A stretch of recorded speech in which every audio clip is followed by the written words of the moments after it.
This week at the £15 million house, we need to rip out some of the paving, do it again, and start building the fire pit. At the refurbishment project, the roof is finished and it's time to take off the scaffold roof. I talk to my accountant about EBITDAR and business valuations, and then I talk about the race to the bottom. All of us pricing work cheap and undercutting each other. I'm Daniel and this Ashville Weekly, episode 142. This episode of Ashville Weekly is sponsored by Insta360 Go3. It's Monday morning, 7:30 a.m. I'm not in the yard. I'm at the £15 million house. We're getting ready for a concrete pour. Built a nice little structure over here, what I can't tell you a lot about, but what I can tell you is there's a separate video on it. Pouring a bit of concrete over there as well, so we're doing a pad. Now that pad is going to be part of a huge water slide. Just been told the lorries are outside, but we're going to get them in off the road. He's going to reverse into the site, turn his engine off, and then wait till 8 o'clock to get started. A grab will come and take away this hardcore, and there's some type 1. We're going to use this to level some areas. Switch her off, Ollie. Thank you, Ollie. Did you fill up from the main yard with water or the backyard with water? I filled up out the backyard. You see? He filled up in the backyard. Coming in handy. You know, on a job, sometimes things evolve. And on the paving, the darker border going around with the lighter tile in the middle, while it looked lovely, there was a small challenge in that the tiles are 600 by 1200 and the edging tiles are 600. 1200, 600, 600, but do you know what? Let me show you. Side on is 1200, these are 600 each. But we were taking 5 mil off each of these so we could have the same spacing here, here, here on the sides, so it could look exactly the same. But when we gone back to the drawing board on it and we spoke to the manufacturer of these, who's a completely different manufacturer to this, they said that the edging tile should not have any gaps in it. It is not the same kind of tile as this. So we're taking it all up and now we're gonna redo the edging with no gaps whatsoever, because the edging tiles are not meant to be grouted, but these tiles are meant to be grouted.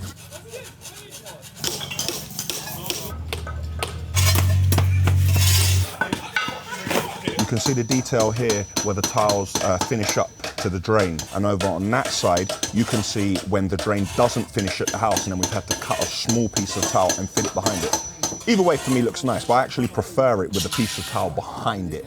Next part of the build, in this area we have a fire pit. Now, the fire pit is its own system, which was previously here, but we took it out and we put it into storage. But now we have to build up an area using these engineering bricks as a bottom course, what goes all the way around. Then on the sides, we're gonna use the blocks to build it up and then finishing engineering bricks at the top.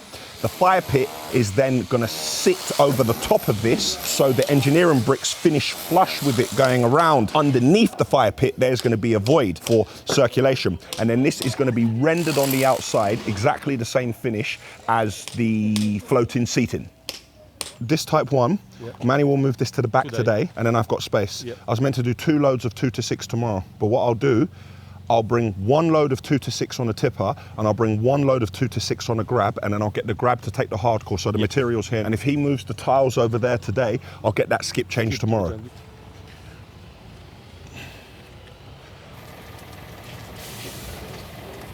You want the site to be neat and tidy. You want it to look good, like it's the first impressions for the client, for any inspectors, and even for your own staff. If you keep the site clean, then you can encourage them to keep it clean. If you leave the site like a dump, you can't say anything to anyone dropping rubbish everywhere and not picking up bits and pieces. There is an element of stuff that we have to keep because we may reuse it. We don't just want to throw everything away, but even the stuff we keep, we need to organize it and have it set aside. Now we should be able to close the gate so the neighbors don't have to look at what we're doing. Connor challenged my dimensions. He said, do we now need to move the lorry when we open it? Right. That's like it works, doesn't it, Connor? Do you reckon I can fit through there in my car? No chance. No chance. Is that a challenge?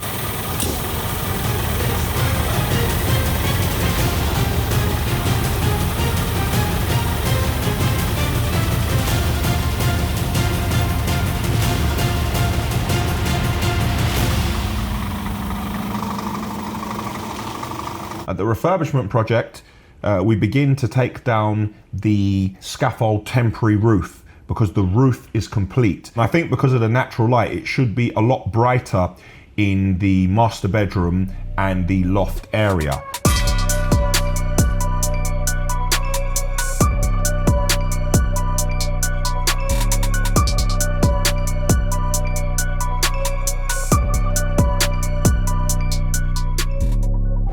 so we have now put a deposit on the taps, shower mixers, and everything to go in the wall, so Chris can do the first fix. Just for 3 bathrooms. The other areas which are not confirmed, yes, we didn't do anything. Fine, but we have something to start with. Yeah. So 2 changes, yeah, big changes. Big changes, yeah. Like this bath, yeah, which we show them discontinued now. This unit over here, the manufacturer cannot provide glass shelf. Well, we'll have to just make them. Yeah. Yes, so they can provide me the same material because this is the same material. Yeah. So they can give us a couple sheets or 1 sheet of this material, and we can do it ourselves. Put a deposit down on these tiles, not the main tile. This special tile. I'm gonna get a chart of different colors. Oh, really? Yeah. So they will be this color, grey. And they can choose. Yes. They can choose. Yeah. I think that's better. Just heading over to the main office. That banging in the background you can hear is more work happening on the 40-yard bin we got last week. The door's nice and straight and it's looking good, but I think we're probably gonna completely cut out the front board and put a new one in, because all the messing about you're gonna end up doing with it, might as well get rid of it. I brought this up for you quickly, Tal. It's because obviously it's quite cold up here now. There you go, Tone, with the new aircon that's right above you there, Tal. There you go, Darren. There's a coat for you. Thanks, I know. Yeah, appreciate that. I always got to pay attention to the staff, and I need to make sure that they got what they need. Obviously, the temperature has dropped significantly in this area. Darren's pointed it out that the door's been left open, so Don't let the warm in. Don't let the warm in. 6:15, last one in the yard, and here we are. It's been burnt out at the bin. So I think we have a couple of pieces here, which we're more than likely going to use. Spent the time to cut it out, which saves a lot in trying to repair the old one and put patches on it, and it will be a lot stronger. That's it for Monday. On the first floor, there'll be a lighting panel in that cupboard near the stairs, and that will do the lighting for the first floor and the loft, but there'll be no data rack up there. Then in the garage on the walls, we're gonna have Ventaxia panels. We're gonna have the panels for the smoke system. In the kitchen and master bedroom, there's gonna be a track system which is fitted into the vaulted area on both sides. So it's a magnetic system and you fit different lights on it. Imagine if you look on the bed, we can run the track on either side of the bed, and towards the end of the track, we can hang 2 lamps from it coming from the ceiling to light the bedside cabinets. But further on, we can have a solid thin strip of light which can work on a different light. Really nice stuff. Sorry, I just remembered something. Make sure in the garage you do a car charging station, please, or preparation for it. We're not gonna put it on the wall, but we need to wire for that so they can put one in at a later date if they decide. All right, nice one. Thank you, mate. See you back Tuesday. On and on again. Had a lengthy conversation just then about the refurbishment project. We need the electrical plans drafted up ASAP so we can start putting in the cable trays. There are multiple discussions. Will has been involved in the process with us, and originally 100mm was spec, but we've beefed it up to 200mm cable trays. The reason we've done this is because the amount of AV and electrical cable that's going to be running in this house, it's a little bit overkill, but it'll mean we have space to work with. You saw a couple of weeks back, I was at a photo shoot for the TV show, which is coming out in September, and I'll keep threatening it and promising it. So the promo was green screen the other day. Today I'm going into a studio. I'm going to do the voiceover, what's going to match up with some of the work I did last time. It'll be with everyone soon. Pay attention. Really going to have to submerge myself in a couple of projects which not falling behind, but they very much need my attention, and I've been kind of scattered and all over the place. But if I'm being honest with myself, we are not fully utilising that railway yard. We've got a rail line coming in, an L860, we've got 2 loading shovels, we've got all the trucks. I have looked at trying to run recycled material as well, but it just does not stack up.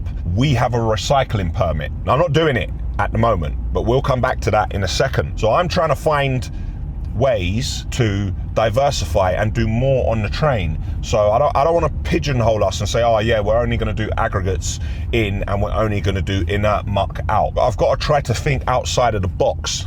And after being with John Smith a couple of weeks back and talking about intermodal, I am now speaking with people about running the likes of containers into our depot and offloading them. We will need a couple of Arctics and some skeletal trailers to deliver them, or we can offload the containers and we can just let people come and collect them. I'm not precious about it. As long as we start to up the volume, and if we're not going to get the haulage, if we can just get the handling and start to increase, so we're fully utilizing that railway. We can run 2 trains a day, and we haven't even got a train this week because the train on Friday now got cancelled and moved to the Friday after. I just accept most things are my fault. So I'm really going to have to give this some attention. Going back to recycled material, it doesn't stack up because we have multiple people around us who all have wash plants where we could collect the recycled material from them, and we could actually do it ourselves. If I want to go down this road and go and buy a crusher and screener and be standing in the yard every day saying, did you grease that crusher before you turned it on? Why can I hear the crusher making that noise? What's the smoke coming out of that crusher? What's going on here? What's going on with it? Why? There I go again, ranting about something. Pretty sure everyone doesn't want to hear this.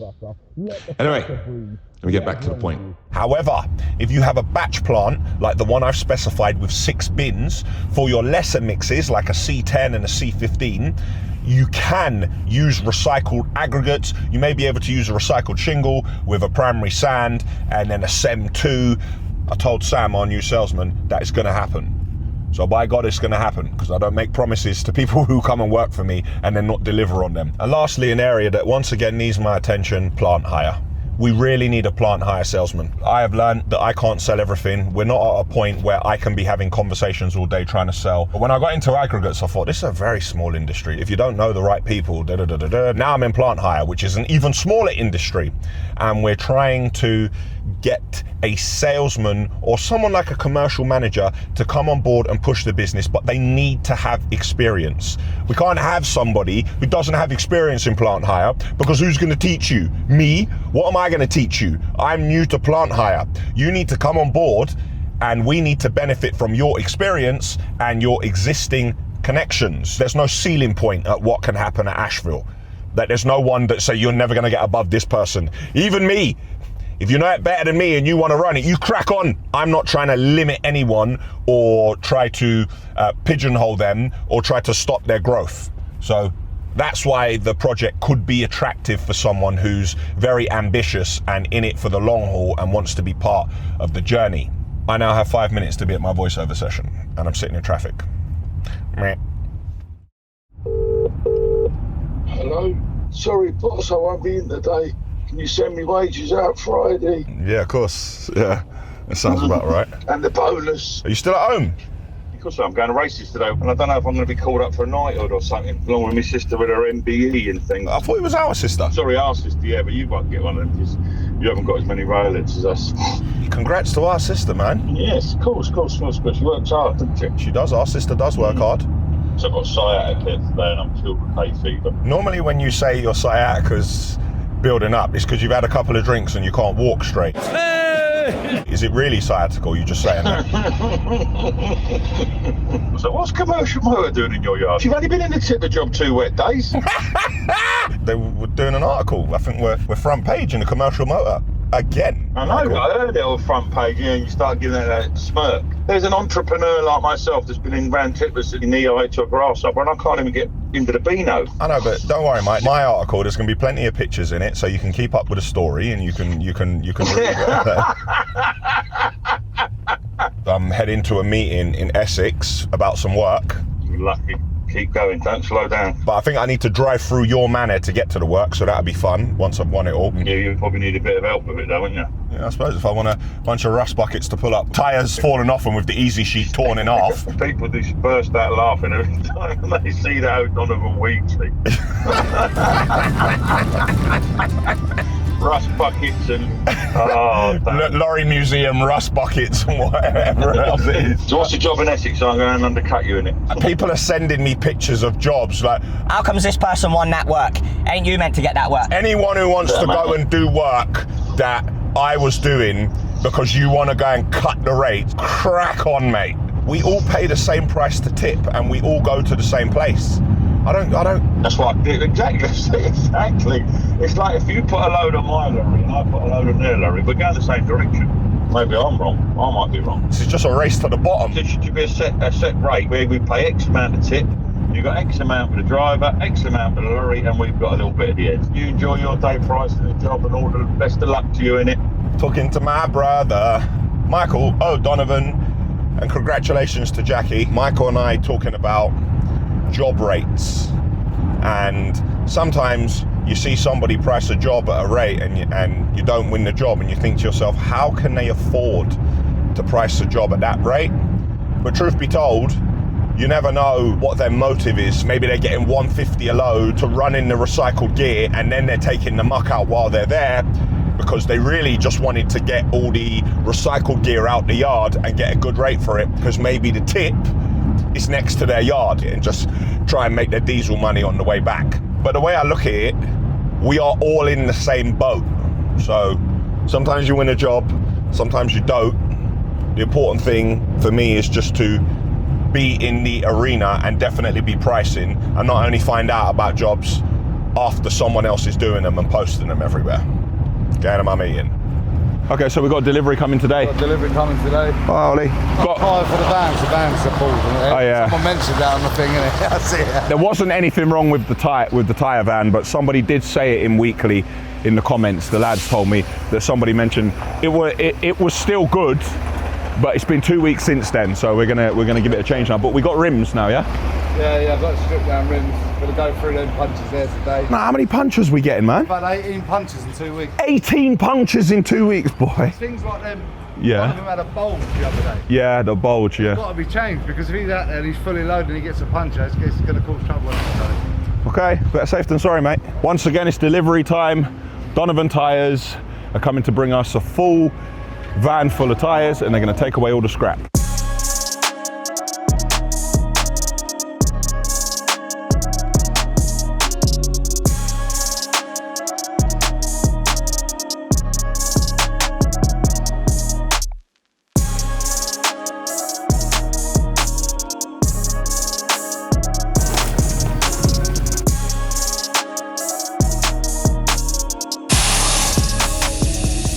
That's it for Ashville Tyres, episode 3.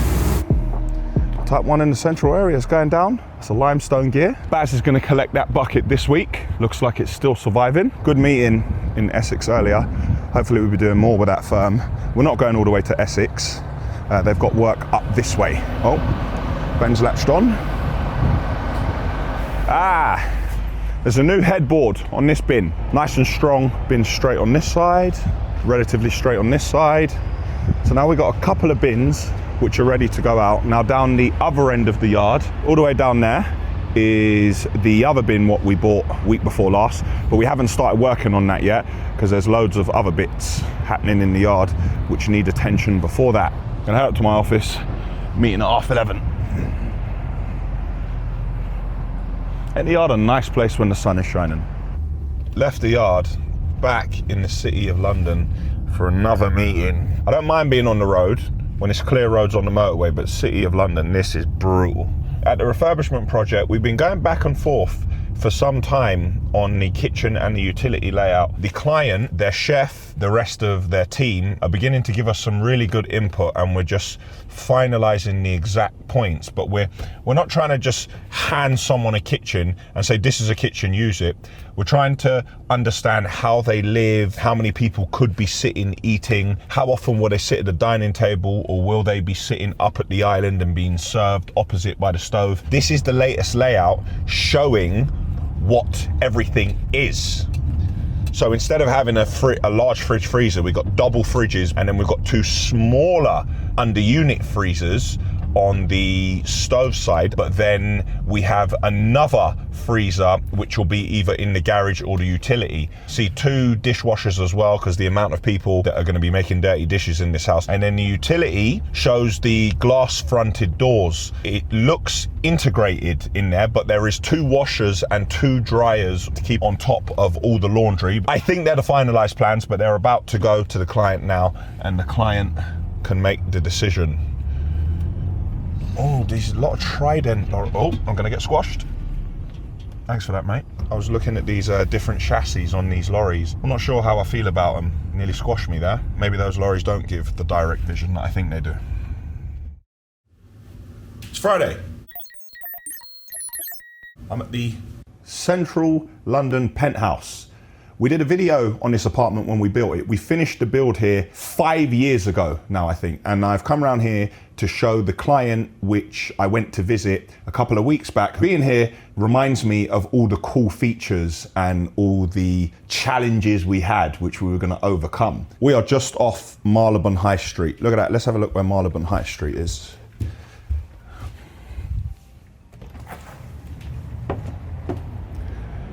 Look at that. The potential client was impressed. Now I do want to take you around the entire apartment, but I'm thinking to myself, if I do that, then you're not gonna catch up. Click here to watch a video of a 1,100 square foot penthouse. And I stand corrected because I said 2 million and I just spoke to the owner, Dave, and now this flat is valued somewhere in the region of 2.6 million. So it was money and time well invested. Now what is that doing round here? That should not be round here. MOD has got some explaining to do. Can you see that on the other side of the road? Hey, that's better. An Ashville lorry. At the 586 loading shovel, we've taken off the bucket. So these pins came off and unfortunately they are scorched. If you look at them, you see here, see that? Like there's ridges here. This is gonna get expensive, man. And then over here, the pins went through this. So the pins were going through those. So 1, 2, 3. And now if you look at the bushes, yeah, so that is smooth and this side is not smooth. The whole thing is meant to have the ridge going all the way around because that's what carries the grease through. Now let's look at this one. That side, great. Inside, it's completely smooth. Needs to get changed as well. And in here, look, this one's like a little better, but you can see that it's had damage. So we changed the pins and the bushes while the bucket's getting redone. It's a perfect time to do it because we won't be able to use the machine. And now look, the ram is a bit scorched and it's wet. So we're gonna take this ram off. In order to do it, we're gonna have to take the arch off. And while we're there, God only knows what else we might find. To be honest, that's not too bad. It's a hard working machine, it's in the yard. It gets driven into the pile at 200 mile an hour with the back wheels lifting up in the air. Even when it's got a full bucket, you've got to drive it more into the bay and try and rise it at the same time to damage it. But looks like it's standing up to the test of time, so we're gonna have to spend a little bit on it. Look at that, that is a monster. The bucket has got progressively worse because we're still using it, but Bazza, who you saw last week, is going to come and collect it.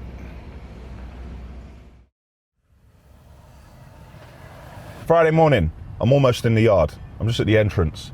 One of the volleys has just pulled out and I'm having real trouble keeping these volumetrics on the road for one reason or another. I'm trying to look for a new one, but our first priority has got to be to keep the ones we've got out now.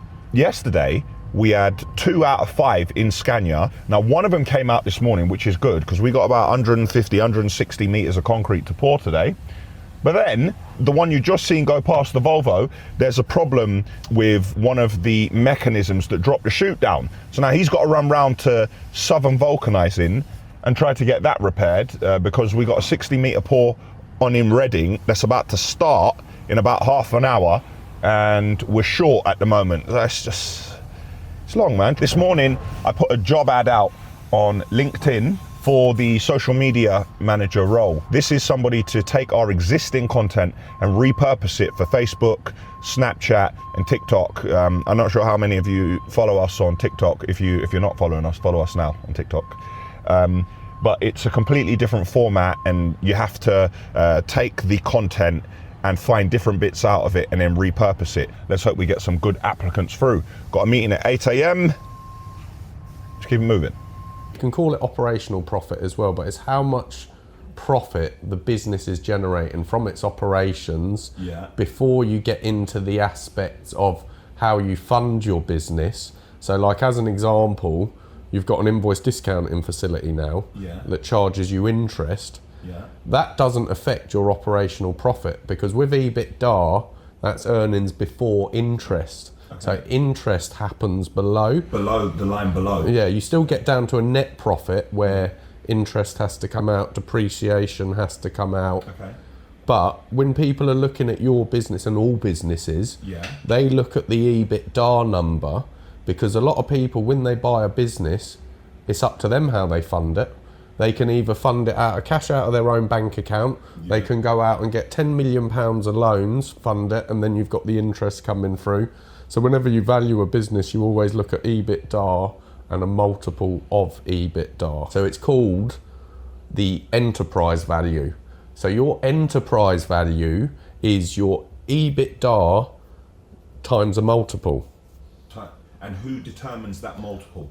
The multiple is determined by a number of things, including the size of your business, people looking at your business. But the bigger your business gets, the more the multiple increases. If our operating profit was 5 million, they're not going to give a multiple of 10. What would they give? A multiple of 5 maybe? Yeah. 5 fives are 25. Yeah. Say we only had cash reserves of, I don't know, 250 grand. Yeah. Something small, doesn't really affect it. Yeah. But then we had debt of around less, about 3 million for LH60 trucks, this, that and the other. Then the business would be valued at £22 million. Potentially, because you've also got the trucks and the debts against the trucks, the two should net off. Do you know what I mean? Yeah. Our CFO has just taught me a lot about accounting. And generally when I sit down with Donica, he tries to talk me out of things. But the fact that he's come to me and our EBITDAR is decent, it lets me know that I'm not mad. You know, sometimes you think you're treading water and there's a real problem here. While we have got loads of trucks running around and we're running trains, this still is a relatively young business. In the aggregates game, 10 years old is not a long time. A lot of the competition around here are 30, 40 years in. So I'll take that. That's good insight. Justifies me going out buying another 10 lorries.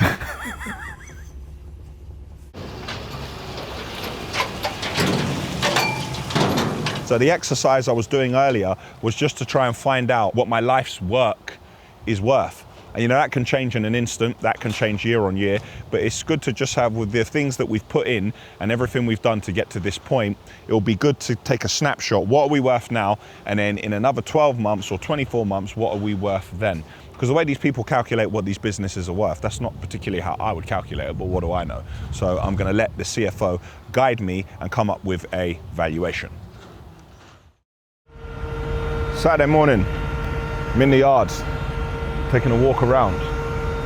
We have a cement delivery in, and I was just having a look at the riddle bucket. I'm a little bit worried because I can see a bit of oil around the pins. We're just about to get the 926 into the main yard because Baz is going to be here in a second in a tipper to collect the bucket. But I'll have a look on the 926 and see if I can see why there's oil here. Going to detach the bucket. Oh, there's that leak. Ah!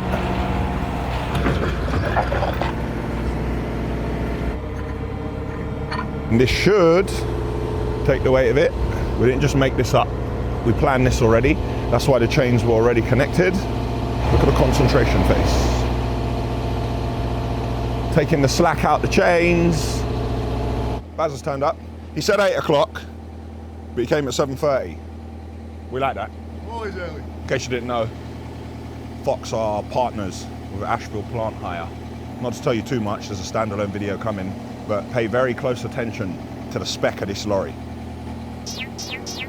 I'm using the brand new Insta360 Go3. It's small, portable, and wearable. You can carry it around in your pocket, and you'd never even know it was there. It's the world's smallest point of view camera, and it has 170 minutes of battery life. You can mount it anywhere, even on yourself.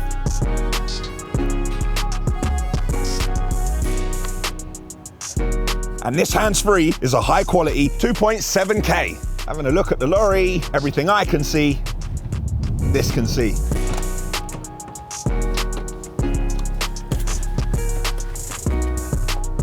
If the point of view doesn't capture it, you can mount this absolutely anywhere.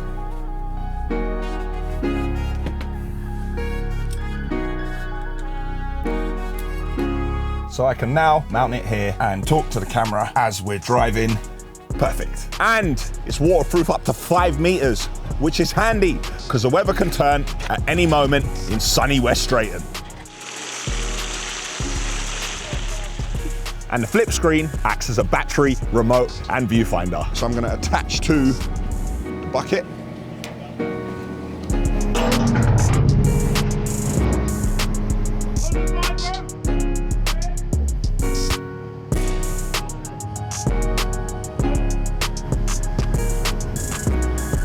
In the body of the tipper, everything's gone perfectly well. Let's now flip it round. Hey.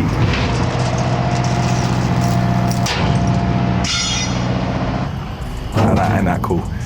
Baz is gonna head back up to the north of the country. It's a 5.5 minute drive. We've just gotta make sure that we secure it on the body properly. That's it. Yep. One sec. Well, we've done all the top with 2 straps and we're pulling it back against the board, so we're not getting any movement. I'll check it when we get that wrong anyway, 10 miles. Wait, Bazza, when do you reckon we'll get our bucket back? Well, the material's in to me next Friday. Yeah, next Friday? Next Friday. These deliveries, man. And then it'll be, probably take me 4 or 5 days. You reckon you'll do this in 4 or 5 days? Yeah. That's a lot of work, Bazza, for 4 or 5 days. I'm talking to a professional. What's the sort of steel you're putting on it? Well, we're going to put Ray X 400 in the floor, put HB 500 welds on edge, and then we're going to put HB 500 bolt on edge, hard oxides. But we're going to triple skin it. So we'll cut it at that point, replace all that. Yeah. We'll put a new wear strip on the side, 15 milli, 10 Yeah. milli sides, and then we'll put another 8 milli plate on the inside, going over that joint. What, and then the bucket will be indestructible? It'll last that life of that machine. You say my machine's dying? Yeah. How many hours? I don't even... How many hours we got on the 586? You got a well the family guarantee on it anyway. That's the guarantee that you need. There's a lot of work in that. No, Bass, don't start all that. There's a lot of work in it. Flo's actually going to check in the hours on the machine now because he wants to see. 8,000. 8,000? Yeah, 8,000 hours. That's new, man. What do you reckon the life of that machine is? How many hours we got in that machine?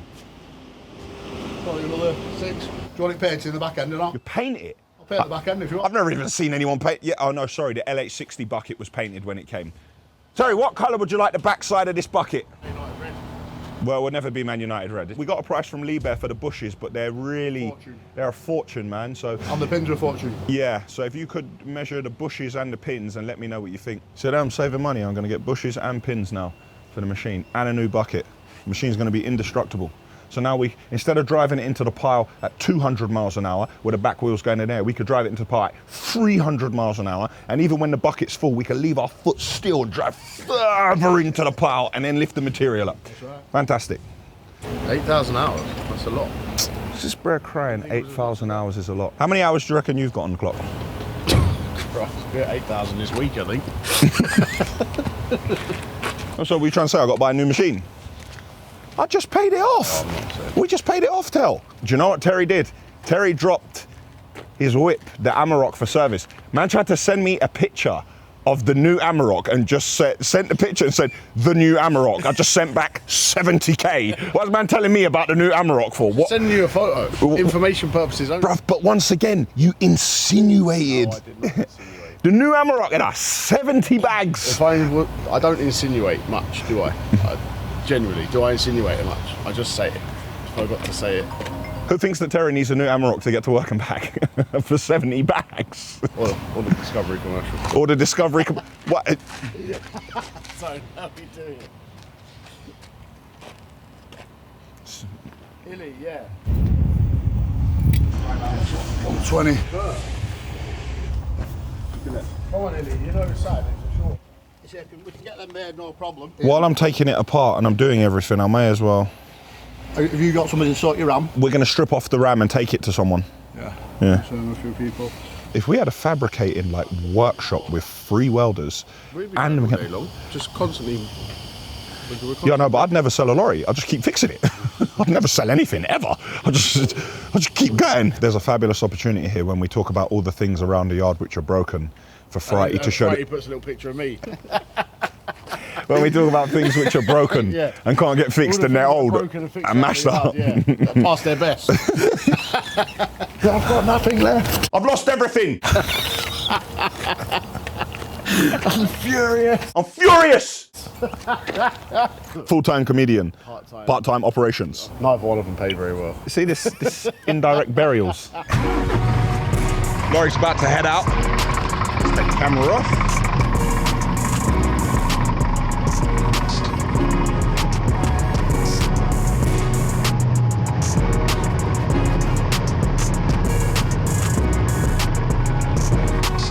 Light, nimble, easy to use, perfect for catching all of them action shots. Now the lorry's going to head up to the north of the country. Let's get a view as it drives off into the distance.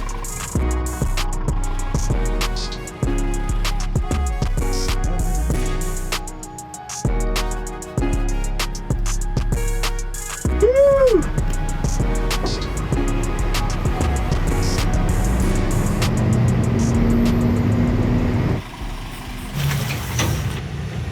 Back up in my office and talking to David about the refurbishment project staircase. It's in the final stages of the fabrication. David said to me, what do you think the build-up will be? And you can see it here that we're going to have the steel, and then we're going to have an 18mm ply, and we're going to have a 6mm cement board, and then we're going to fit the tile. Now, that isn't my concern. My concern is the light that's going to be underneath each step, which lights the riser. Now, the lads had two options, because the tile we're going to use in the area, the manufacturer can cut a 45-degree angle, so we can mitre and then butt a tile up against it so it looks seamless. Now, we would have the tile overlapping, and then we would have to put an LED profile in. Now, at the moment, there were two options. There was a steel plate which overlapped and the LED profile fitted to the bottom of it. But then there was another option where the steel stopped and then the LED profile was fitted to the bottom of our 18mm ply. My preference is neither.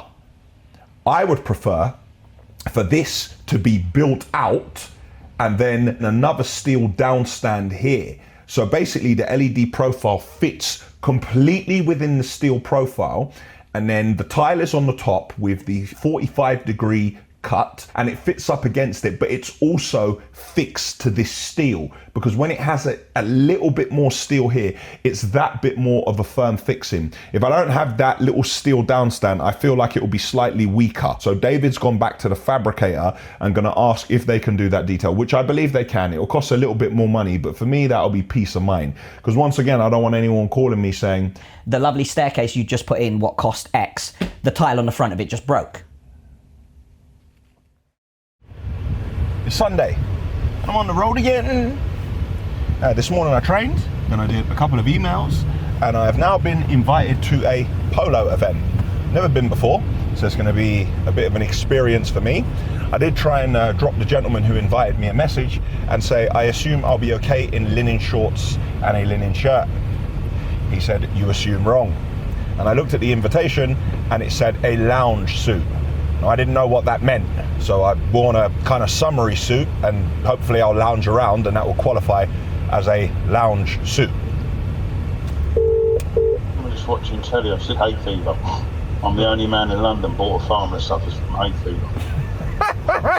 You tell your mate the sticker man, I'm definitely going to get into sticking badges on cars and bits of sticky tape. Why, what's happening? 550 grand for a car. Well, how much was your Rolls Royce?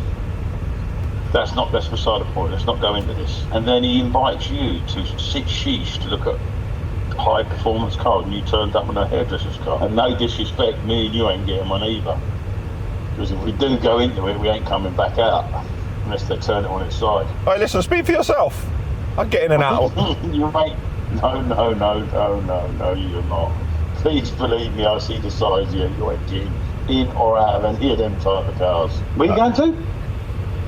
I'm going to the polo at Ascot, the Royal Windsor Cup. Who's invited? Don't say the sticker man again, because I'll get you. No, the sticker man has not invited me to the polo, no. He's probably in some car park in B&Q's or somewhere, and they all revving their cars up, showing each other the engines. What new car are you buying? Come on. I just need to get from A to B so I can see. Excuse me, sir, can I put my hand up? Can I say so? When you showed Terry and whoever else was in the gym, they were in the gym, but they weren't doing nothing.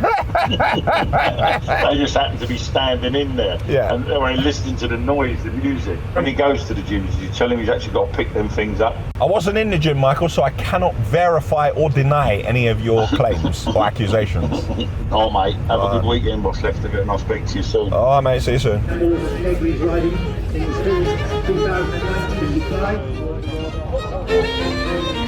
I hope I'm not getting stitched up here. I've been told that this is a thing.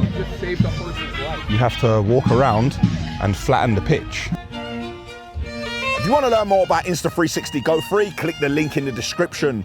The Prime sales offer starts on the 10th of July, and by using the link, you'll get a free accessory. And that's it for Ashville Weekly, episode 142. Click here for the Ashville website. Click here to subscribe to our channel. Click here to see an Ashville video you may not have seen before, and click here for last week's episode, which was number 141.